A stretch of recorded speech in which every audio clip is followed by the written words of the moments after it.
I'm going to kick things off with our talk today, focusing on energy. Just loosely, our agenda is going to cover what we mean when we talk about energy parameters. And then we're going to break it down into, again, following a little bit of the GRI framework as a guide for absolute energy consumption, reduction of that energy consumption, and then David is going to pick it up with energy intensity, product energy reduction, and some best practices. So when we think about energy parameters, obviously fuels used by operations is near and dear to any environmental operation. So we deal with this all the time for permit applications and for permit compliance and federal state reporting and such. But if we kind of think a little bit broader, it can also start to include the energy used to create the electricity for your facilities and your operations, and then again further out, the energy used for commuting and business travel. But then further down that line of thinking is, well, how much does the product that I'm making itself use? And especially if we're talking about end of life and waste, recovering and handling, how much energy is that requiring? So it's kind of this whole picture about energy coming together. And of course, as I'm talking about them, and I talked about them in that order specifically because they overlay so nicely with the scope 1, 2, and 3 of the GHG protocol, which is also utilized by the carbon disclosure. So I bring this to attention just because I like to highlight when things overlap and tie in together so that you can see really the beauty of one system to handle all of this. That way you're not having to double enter work.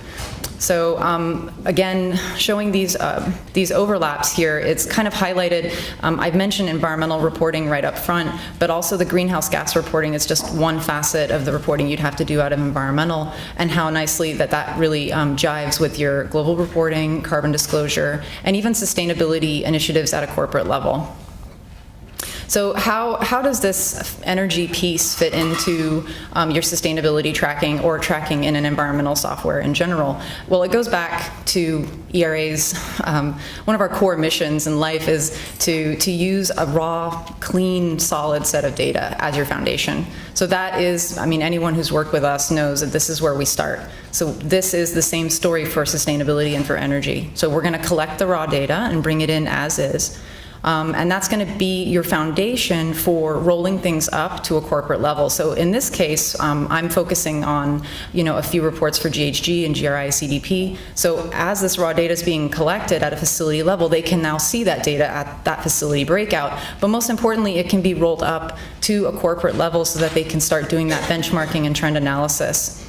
And I know we've seen this slide a few times. Of course, I'm going to focus on the energy portion of the GRI 300. And again, the aspects according to the GRI for energy are the consumption within and outside of organization, the reduction of that energy, intensity of the energy being used, and the reduction of the energy requirements of that final product or service that you're manufacturing. So when we say energy within an organization, what does that mean? So total fuel consumption, but also electricity, heating, cooling, and steam consumed and sold. And when I first read this, I had to read it a few times. I was like, consumed, sold? And I found this great example given by GRI that kind of shows how this is, how this all adds up. But basically, your total energy consumption for the organization is your renewable and your non, and I'm going to go through that in a second, consumed, plus your electric heating, cooling, steam consumed, plus your self-generated heating, cooling, and steam, minus what you sell for heating, cooling, and steam. So this kind of ties it all together to show the full scope of the energy within the organization. And of course, this includes energy purchased from a supplier and that you produce yourself. So I'm going to use our forms just as a guide, but if you notice within the G4 EN3 section of this form, it breaks out the energy into renewable versus non. And this is really key thing to mention here, that not only can the system give you the options to break this out, but how important this is. I'm actually going to give a little example of a client that I work with that struggled with this. They had a kilowatt hour corporate level initiative, and they had hundreds of sites, and they said to themselves, you know what we're going to do? We're going to make all the facilities convert all their fuel into kilowatt hours and then just give us the kilowatt hours total. So we don't have the fuels that they're using, we don't know the quantities, we're just have them all convert it and send us total kilowatt, easy peasy. Then we just get kilowatt hours, total it up, and we're done. And when they started submitting this data, they got some feedback from people who were assessing the quality of their reports, and they said, well, how are you coming up with these numbers, and where's the raw data, and where's the fuels? And they said, oh no, well, we're rolling it, like they're calculating it to total kilowatt and then giving it to us. And they said, nope, that's not a way of doing it. And then they started looking and investigating and figuring out that a lot of times the conversions were done wrong, and they weren't breaking it down at a granular level. So when we started talking with them, they were like, can we bring this all in like granular and let the system do it? Yes. So that's what I'm kind of showing here, is that if you see the little plus sign next to the box, it's really giving you that option to just keep clicking plus, plus, plus, and you can add each little set of boxes for however many non-renewables or renewables are coming in from your facility. So I thought I'd mention that as a cool tie-in, that this was something that they figured out that they needed, and they thought they were saving time doing it the way they were, but they realized that for the quality of the data and the integrity, and going back to I think what Allison talked about is having confidence, right? So you're doing sustainability reporting, but you want the confidence that it's done well, right? So this is going to help with that. And then, of course, renewables, the geothermal, wind, and solar. And another tie-in dealt with this one, a potential client out of California, that they were super excited about seeing this implemented because they just installed some solar farms on site.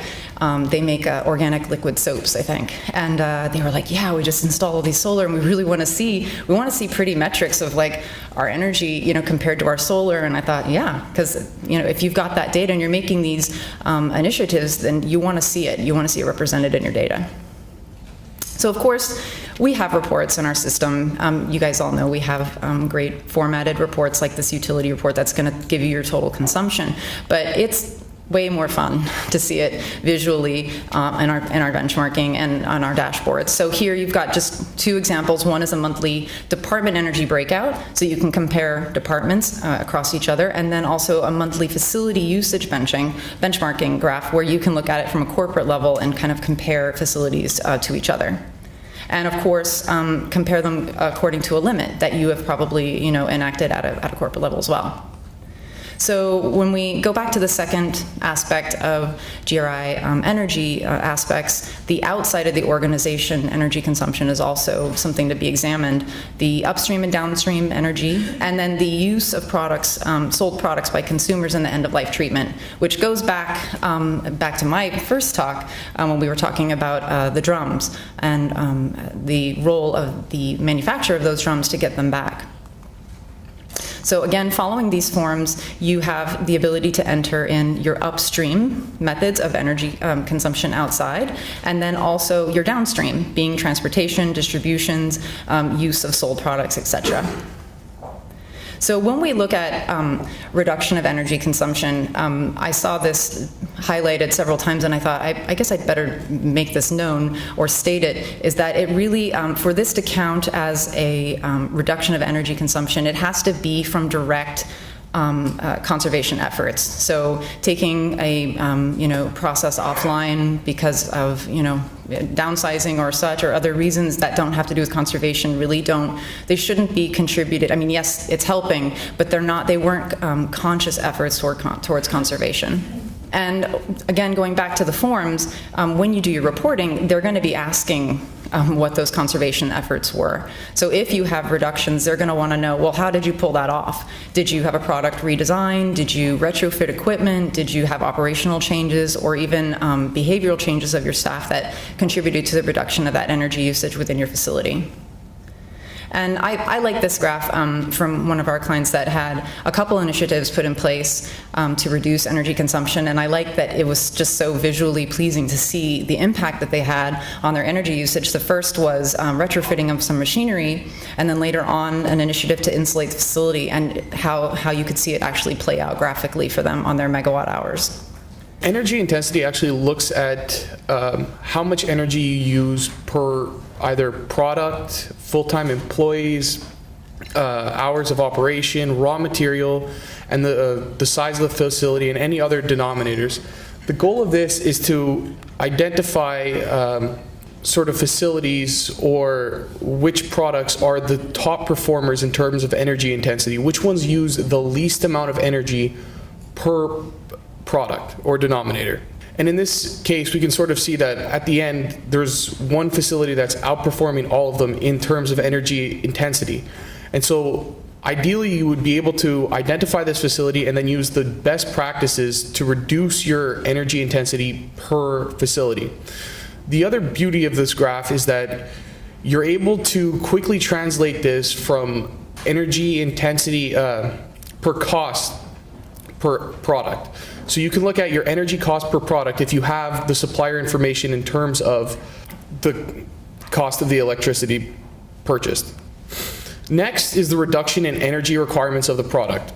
So for instance, in the automotive industry, if you're looking at a specific model of car, you can determine how much energy is saved as the newer models come out. And then you can take that and calculate out the reduction in energy percentage. And all of this information is brought into the GRI. Finally, there's energy production and GHG reporting. So whenever energy is generated, there are related CO2 emissions. The rate at which CO2 is emitted varies greatly based on the type of electricity generation. So for instance, I come from Quebec, where all of our energy is produced by hydroelectricity. And in Quebec, we average around 26 kilograms of CO2 per megawatt hour production.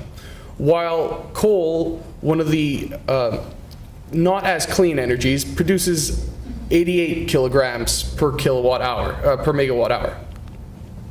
And so all of this emission data is rolled up into Scope 2, which Raphael will talk to you about later. And it's important to include these in emissions in a GHG inventory for CDP reporting. So the best practices in energy data collection. Ideally, you want to get as granular as possible. So there's two methods of collecting energy data nowadays. There's accumulation, which is normally the meter with the dial that slowly rotates around, which is measuring how much you use at the beginning of a period, and then they subtract it for the end of the period. Now, this information can only be used monthly, so you have one data point, while ideally you'd want to look at interval data.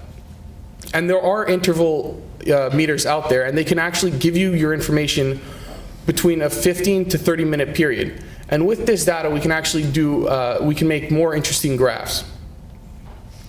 So ideally, there's two methods of reducing energy. There's the reduction of energy, reducing the amount of energy used, and there's also the time when energy is used. So the concept is called peak energy. During on-peak and off-peak hours, the cost of energy actually changes on a supplier basis. During off-peak hours, there's less appliances being used, so the demand for energy is less. On the on-peak hours is normally when everybody is at home and all of the appliances are running. You have your oven going, your microwave going, your dishwasher, your washing machine, all of these are running. So the energy demand is greater. So in an attempt to lower this, they actually increase the price. But one of the things that we can do with the energy data is that we can actually turn this into a peak and off-peak analysis of where and when you use your energy. And in this, we can actually calculate your savings from a graph such as this. So the other one is continuous monitoring. And continuous monitoring can be set up from an interval meter to identify potential electrical waste, and the data can be used to create a KPI that shows near real-time graph of your energy usage. And furthermore, the graph can be set up to show the average emissions from the previous weeks to create a baseline. And then we can use this baseline to identify different periods where anomalies in your electricity usage is happening. So takeaways. The ERA system can track your energy data for a sustainable and GHG reporting. And the energy reduction initiatives can be monitored to show the cost savings through process improvements. And the best practice is to have as much granular data as possible to yield more in-depth KPIs for better result monitoring. Furthermore, ERA can produce KPIs which track sustainability goals and as well as targets for your facilities and process benchmarking. Thank you.